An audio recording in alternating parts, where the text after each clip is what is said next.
Hey guys, it's Paige, and today I'm super excited for this video. I'm going to be showing you how to make a really awesome all-vegan Thanksgiving feast, and it was absolutely delicious. So if you guys want to learn how to make this healthier, better, in my opinion, equivalent of Thanksgiving dinner, then keep watching.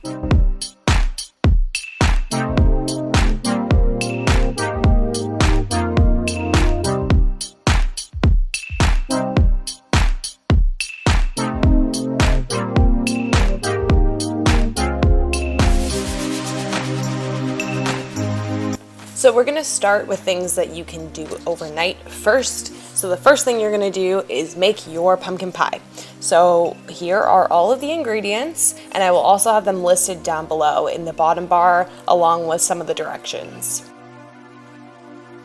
So first you're going to add your flour and your salt into a mixing bowl and whisk the combination together.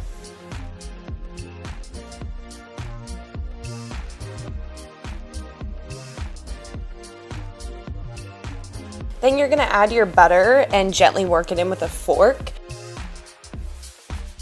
Then you're gonna add about 4 to 6 tablespoons of ice cold water just to help kind of bind all the ingredients together.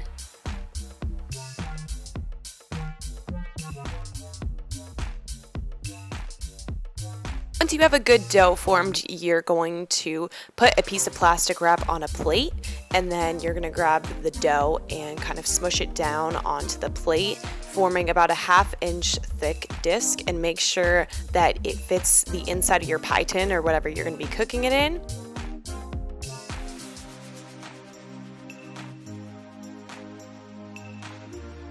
Finish wrapping up your dough and put it in the refrigerator for 30 minutes. Preheat the oven to 350 degrees. Then you're going to add all the remaining ingredients into a blender cup. I was using a NutriBullet, and you're going to blend everything out. So just add your pumpkin and your sugar and your syrup and all that good stuff and blend it on up.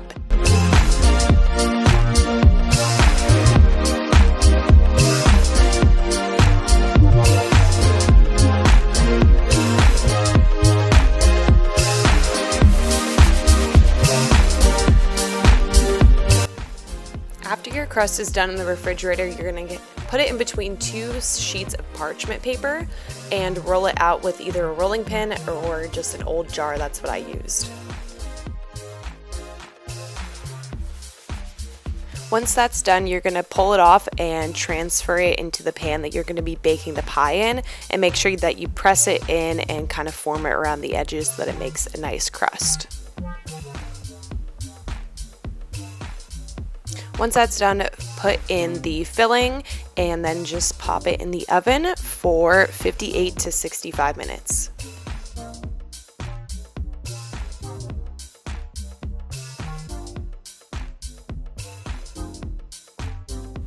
Once it's done baking, then you're going to want to take it out and make sure that you put it in the refrigerator to set for 6 hours.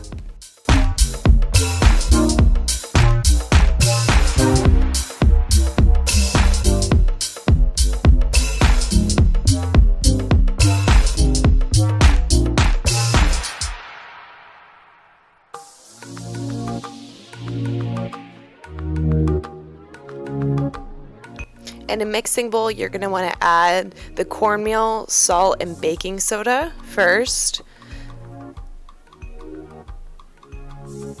I'm going to be mixing the neat egg on the side, which is the egg replacement, and adding that into the batter, along with the milk and the apple cider vinaigrette, and I topped it with some rosemary, about a tablespoon.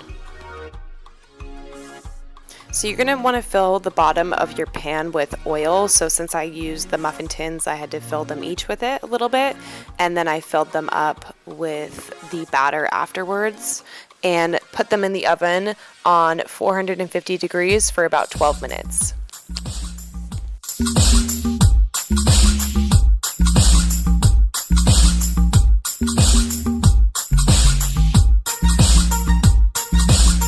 These next few dishes are going to be prepped the day of, if that's how you're going to do it. So we're going to start with the stuffing because the stuffing will go into the roast. So you have to make sure that you make the stuffing prior to making the roast. Start by boiling water to make the green tea and put it in there. You're going to use 2 bags and make sure that you don't drain the bags. Add some oil into a hot saucepan on about a medium heat. Add your chopped celery and onions and stir in the oil for 6 minutes. Then I'm going to add the mushrooms, sage, thyme, and salt with a few grains of pepper.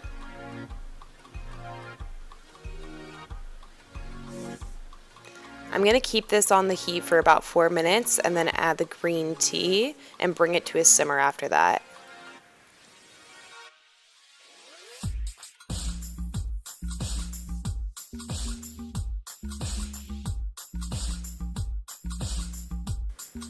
Add the breadcrumbs into a large mixing bowl, and then you're just going to pour that hot sauce, I guess, right on top and mix it all in until you get a nice kind of soft, smooth consistency. So you might want to let it sit with the tea and the hot juices for about 15 minutes so that it can soak and absorb into the bread. Put about a cup, maybe a little bit more, of the stuffing on the side so that you can add it to the middle of the roast. Once that's done, you can prep your pan with some oil and put it in the pan, and once you have it kind of all shoved in there, you can add some extra olive oil on top.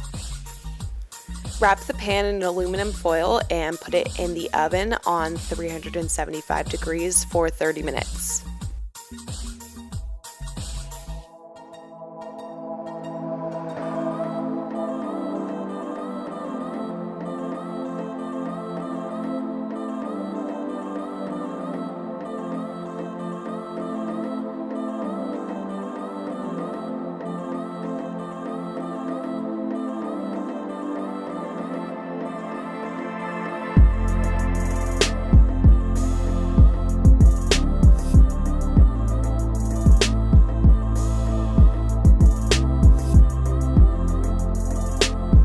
Start by adding the tofu to the blender, and you're going to blend this up a little bit just until you can work with it. Then you're going to add all the other ingredients except for the gluten flour.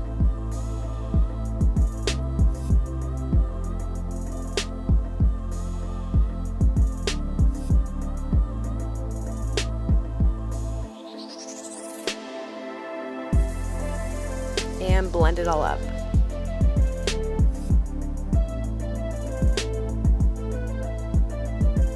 Then you're going to want to put this mixture into a bowl and knead in the flour.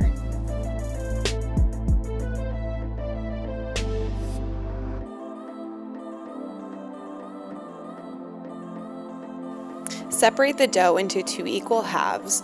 Then you're going to pinch the dough up into a pie crust looking element. It's going to be about a 1/2 inch up on each side.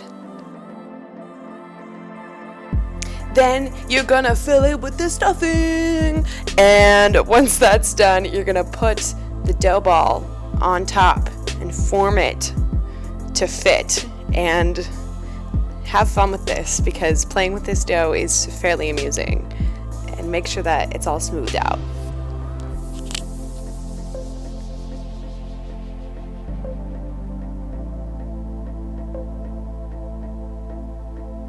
I added some fallen stuffing to the top just for a little artistic aspect, so if you guys like that, then please do so. Next comes the funnest part. Actually, this was probably the most confusing. Wrap your roast in cheesecloth. Mine ended up working out fine. I don't think I really did it right. I just kind of layered it like a zombie, not a zombie, a mummy, and tie the 2 ends I could find together. And then you're gonna wrap all of that in aluminum foil and place it in your steamer. So you're gonna boil your water first and then place it in a steamer. If you guys don't know what a steamer is, you can get them. They're like inside pots and stuff like that. I had to run to Walmart to get one. It was like $10 or something. And then you're going to steam that.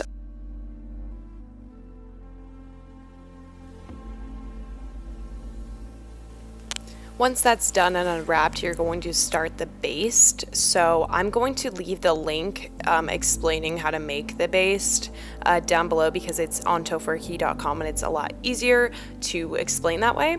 So that's just what I used. You're going to be using the same ingredients you've already been using and add some orange juice. That's the one I used. And you're just going to pour this on top of the roast. And when I was pulling it out of the oven, because you're supposed to check it at 45 minutes in, I kind of dunked my entire roast in the baste, and that's what made it have like that darker color you'll see at the end. And I put this in the oven on 350 degrees for an hour and 15 minutes.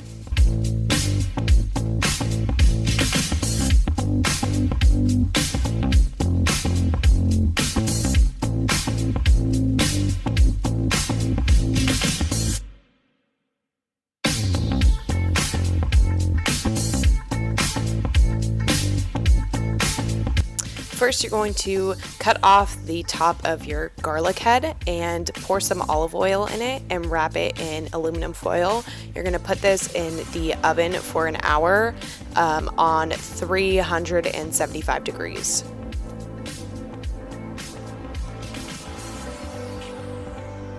After you've brought a large pot of salted water to a boil, you're going to add the cauliflower and potatoes.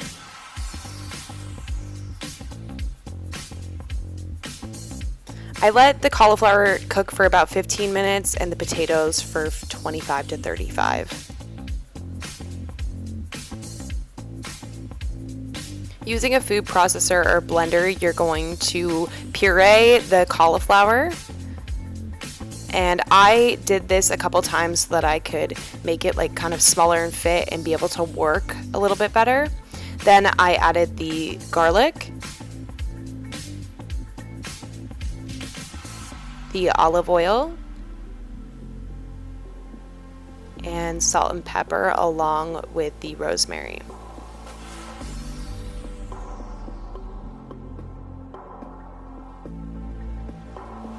Peel the potatoes after they're cooked and soft. Then I just used 2 forks to mash the potatoes. If you have a masher, then use that.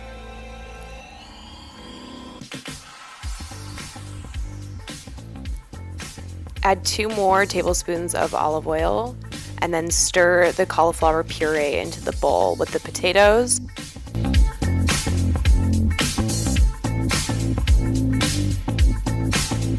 Add salt, pepper, and rosemary.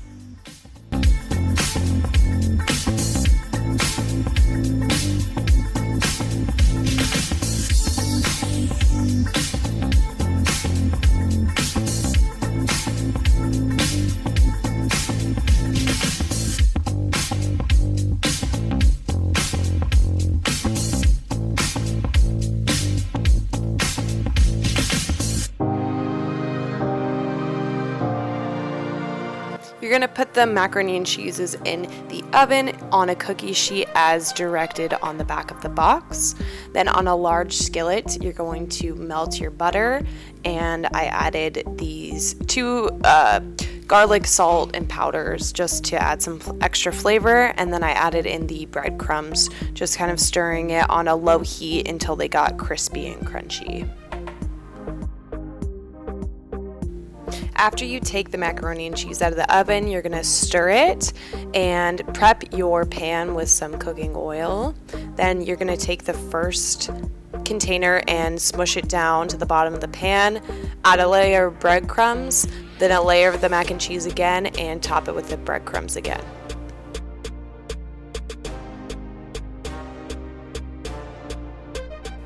I kept this on the same heat that it was on from the mac and cheese previous, and I left it in there for about 20 to 30 minutes. Just check on it and make sure that it's like golden brown and crispy when you pull it out.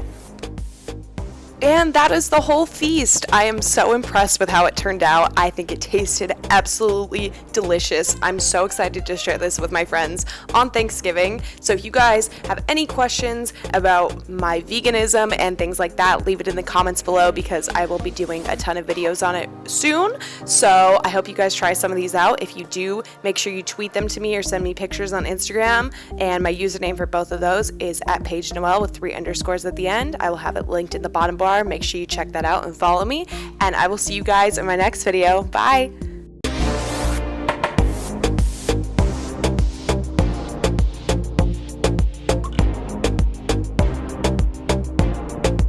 Oh, and before I forget, make sure you guys try out this soy whip. It's vegan and you can put it on your pumpkin pie and it's absolutely delicious. Check it out.